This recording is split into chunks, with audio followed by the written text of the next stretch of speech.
Assalamualaikum warahmatullahi wabarakatuh. Perkenalkan, nama saya Muhammad Iqbal dari kelas 4 Broadcasting B. Assalamualaikum warahmatullahi wabarakatuh. Perkenalkan, nama saya Sri Wulandari. Assalamualaikum warahmatullahi wabarakatuh. Perkenalkan, nama saya Ilhan Ramadhani. Assalamualaikum warahmatullahi wabarakatuh. Perkenalkan, nama saya Rodika Zuri dari kelompok 1. Maksud dari video ini adalah untuk memenuhi tugas dari mata kuliah Programming Radio.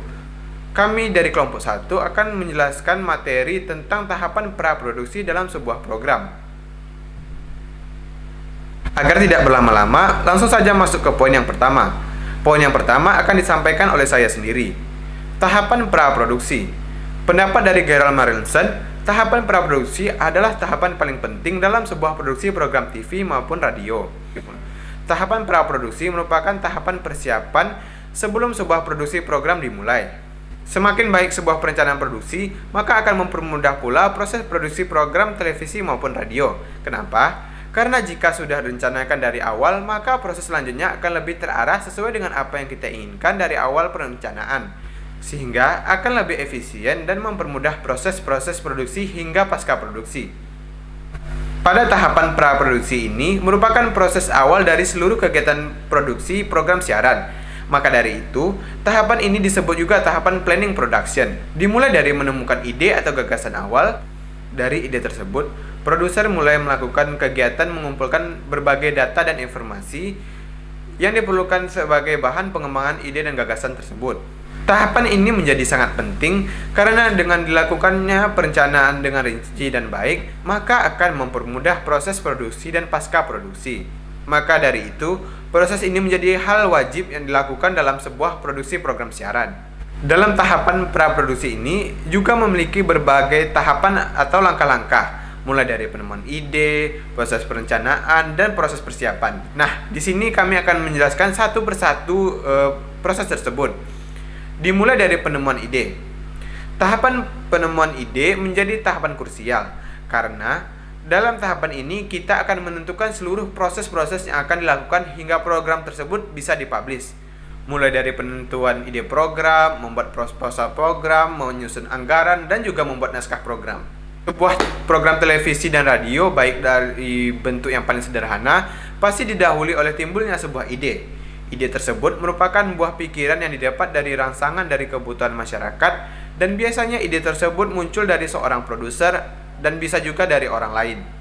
Sesuai dengan teori komunikasi, ide merupakan rencana pesan yang akan disampaikan kepada para komunikan baik melalui radio ataupun televisi dengan tujuan tertentu. Karena itu, sewaktu menuangkan idenya dalam bentuk sebuah naskah, seorang produser harus memperhatikan faktor pendengar ataupun audiens. Agar apa? Agar yang akan disajikan dapat memenuhi harapan mereka. Pada tahapan pencarian ide, pembuat program biasanya akan melakukan brainstorming bersama. Biasanya, brainstorming ini dilakukan bersama eksekutif produser, asisten produser, dan juga kreatif. Mereka akan duduk bersama, saling bertukar ide untuk membuat ide program yang menarik dan dapat memenuhi keinginan pendengar maupun audiens. Agar proses brainstorming berjalan dengan baik, kita dapat melakukan sistem clustering, di mana dicari satu kata kunci, kemudian dari satu kata kunci tersebut akan diturunkan menjadi beberapa ide-ide lagi, dan pada akhirnya sistem clustering ini akan menemukan satu kesimpulan ide umum yang paling menarik dan siap diproduksi. Setelah ditemukannya ide tersebut, maka proses selanjutnya adalah melakukan perencanaan program. Untuk tahapan ini akan dijelaskan lebih lanjut oleh teman saya, Sri Wulandari. Di sini saya akan menjelaskan materi yang kedua, yaitu perencanaan. Tahap selanjutnya setelah melewati proses brainstorming adalah mengelola ide, yakni satu ide yang menarik tersebut diturunkan lebih detail, misalnya jumlah talent atau artis yang terlibat, pembicara yang kompeten untuk program talk show.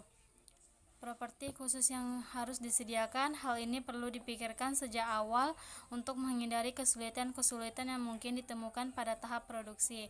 Misalnya, ide tidak dapat direalisasikan karena alasan teknis seperti properti atau teknologi yang digunakan tidak dimiliki oleh stasiun televisi tersebut.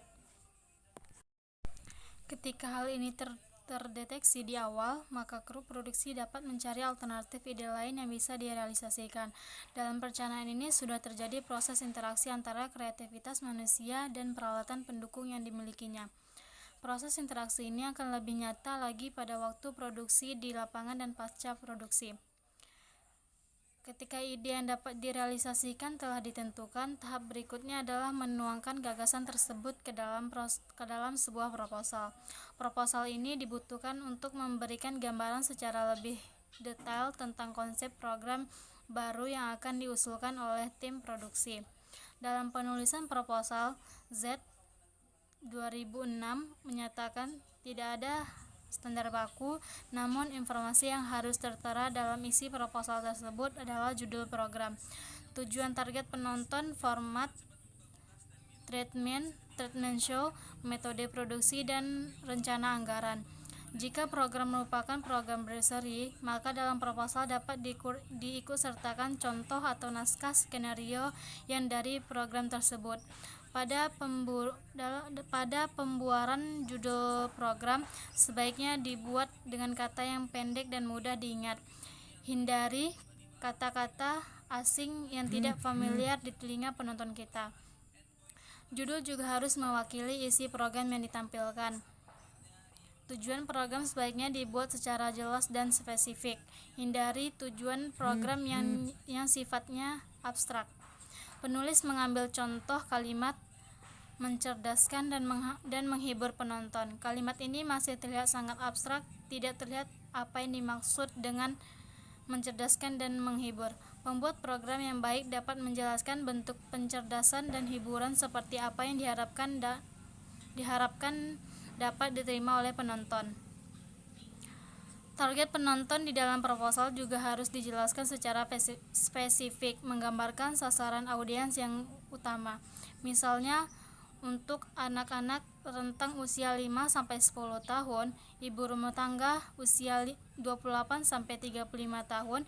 Pada penjelasan format tayangan, di dalam proposal dapat dijelaskan misalnya sekali tayang berseri, kemudian penjelasan waktu penayangan dan durasi penayangan. Selanjutnya pembuatan treatment program, yakni dengan cara membuat cerita singkat mengenai program tersebut. Hal yang paling penting dari pembuatan treatment ini adalah diharapkan dapat memberi gambaran kru produksi untuk membayangkan isi program tersebut. Untuk memudahkan treatment program, hendaknya memperhatikan opening program, diawali dengan apa, dan kemudian closingnya seperti apa.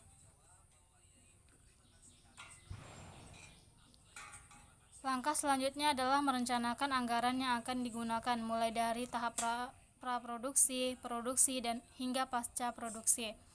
Anggaran tidak hanya meliputi biaya penggadaan naskah, syuting atau skenario, honor artis atau talent, honor kru, penyewaan studio ataupun ruang editing, namun juga mencakup hal-hal kecil seperti anggaran kaset video, properti khusus, makanan, biaya perizinan, pajak, asuransi, dan sebagainya. Dalam pembuatan anggaran konvergensi 148 volume 1 nomor 2 Juli 2015 ini, pembuat program biasanya dibantu oleh unit manajer yang akan mendeskripsikan lebih detail perihal kebutuhan program secara menyeluruh. Perencanaan anggaran ini dibutuhkan oleh kru produksi guna memastikan jumlah biaya yang dibutuhkan setiap kali penayangan. Jika terjadi anggaran yang terlalu besar atau over budget, biasanya seorang produser berusaha untuk meminimalisasi anggaran dengan mengurangi jumlah talent. mengganti properti atau memindahkan lokasi syuting, namun tidak mengubah esensi dan tujuan program yang diharapkan. Sekian yang dapat saya sampaikan. Saya Sulandari, saya akhiri. Wabillahi taufiq wal hidayah. Wassalamualaikum warahmatullahi wabarakatuh. Saya di sini akan melanjutkan makalah kami yang berjudul tahapan praproduksi, yang akan melanjutkan bagian dari teman saya. Yang ketiga, persiapan.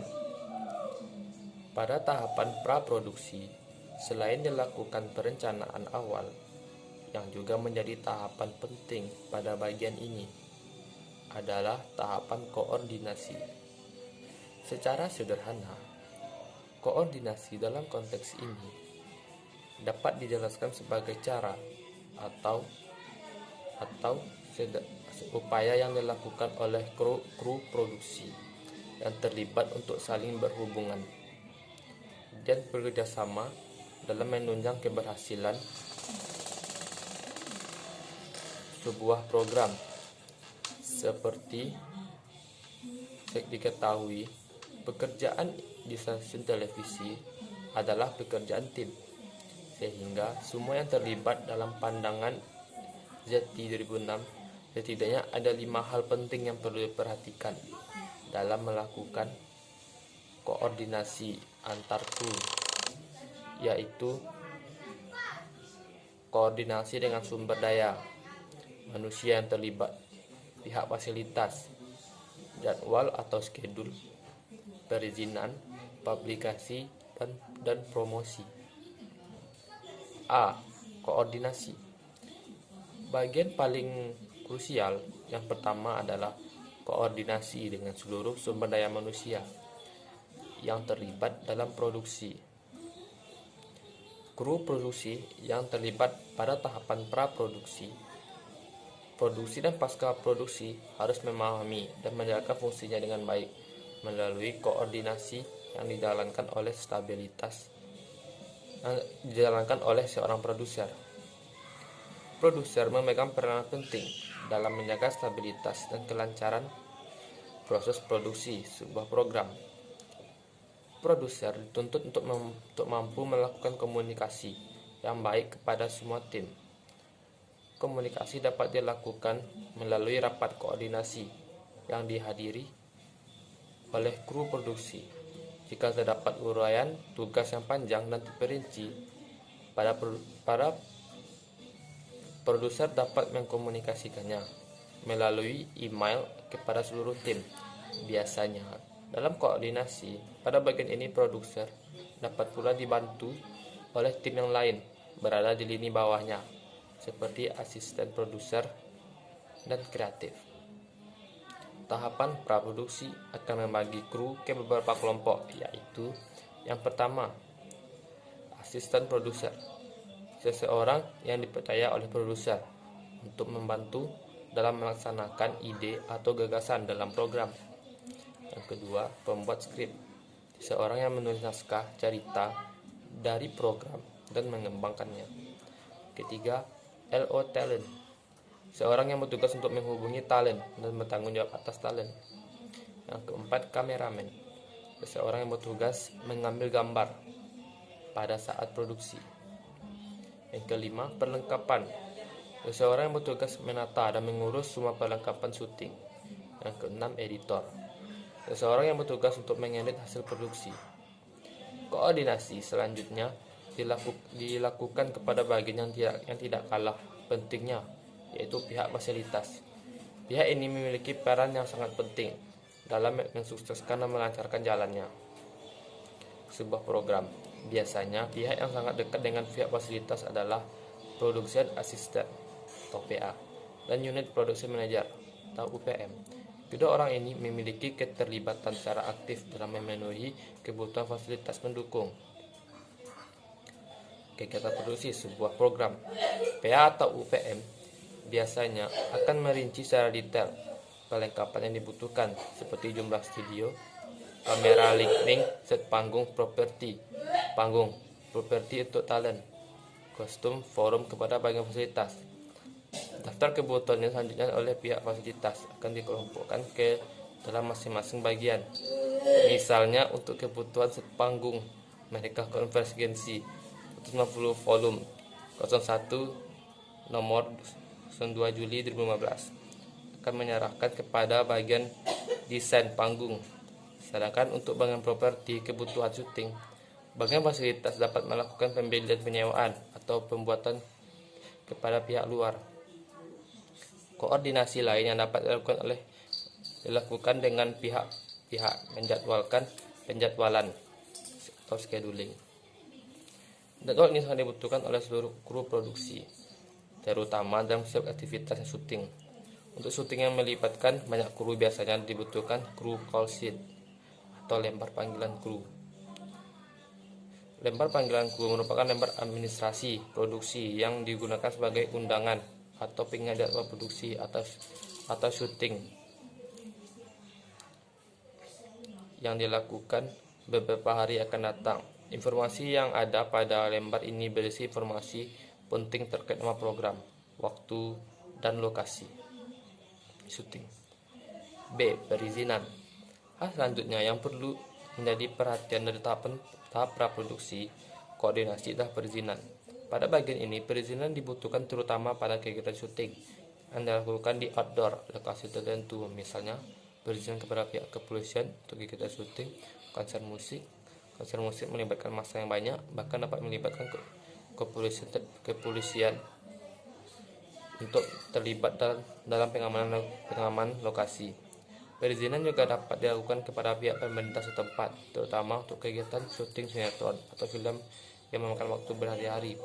Perizinan ini dibutuhkan untuk menjamin kegiatan syuting yang akan berlangsung tidak mendapat gangguan dari pihak-pihak yang tidak bertanggung jawab. Sekian dari saya. Assalamualaikum warahmatullahi wabarakatuh. Yang akan lanjutkan oleh teman saya. Di sini saya akan melanjutkan pembahasan yang sebelumnya telah disampaikan oleh teman kelompok saya, yaitu Muhammad Iqbal, Wulandari, dan Ilhan Ramadan. Di sini saya akan melanjutkan pembahasan bagian C, yaitu publikasi. Hal terakhir yang perlu dilakukan pada tahapan praproduksi koordinasi ini adalah publikasi dan promosi. Publikasi dan promosi sangat dibutuhkan sebuah program, terutama program baru untuk meningkatkan kesadaran dan ketertarikan penonton untuk menonton tayangan tersebut. Dalam kegiatan promosi dan publikasi ini, pihak produksi bekerja sama dengan promo program. Bagian ini akan membuat video promosi tentang program tersebut dan ditayangkan secara kontinu. Program baru yang menjadi andalan stasiun televisi biasanya akan menayangkan promo program minimal sebulan sebelum tayang. Jika sudah mendekati hari penayangan,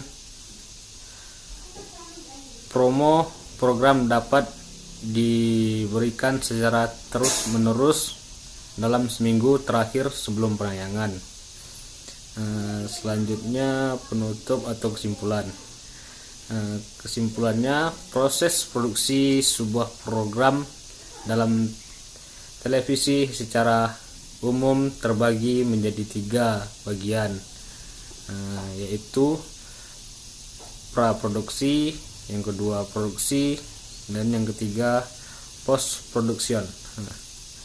Secara umum 3 tahapan itu terjadi secara berurutan dengan berbagai tahapan yang ada di masing-masing dari ketiganya. Kecuali di dalam sebuah program berita, yang mana harus terlebih dahulu mencari peristiwa baru kemudian membuat skrip. Tidak seperti program lainnya atau terutama program hiburan. di mana tim kreatif sudah menyediakan skrip sebelum proses produksi berlangsungnya,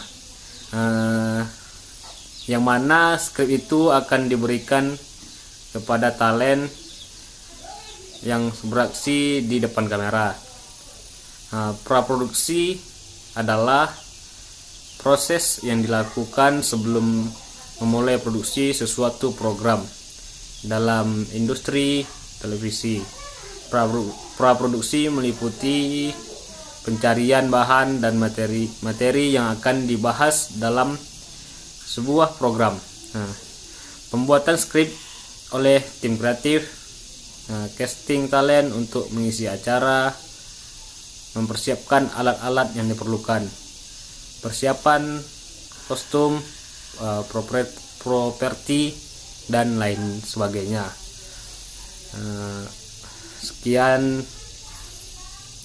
dari saya.